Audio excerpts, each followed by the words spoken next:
Ayol kishida shunaqa baraka borki, unga erkak bug'doy bersa un qiladi.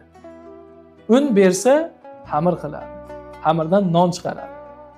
Ayol kishi shunaqa barakali bo'ladi. Nima bersangiz, uni ortig'i bilan sizga qaytarib beradi. Erkaklar ayoldan baxtni kutmoqchi bo'lsa, mehrni kutmoqchi bo'lsa, o'zi berayotgan narsasiga qarasin. O'zi baxt berayotgan bo'lsa, 2 barobar ortiq qilib baxt oladi. Mehr bersa 2 barobar ortiq mehr ko'radi.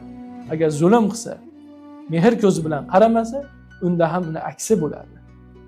Ayolga mehr bermasdan mehr kutayotgan erkaklar shundaylarga o'xshaydiki, quruq yerga suv quyib bug'doy chiqishini kutib turgan erkakka o'xshaydi, odamga o'xshaydi.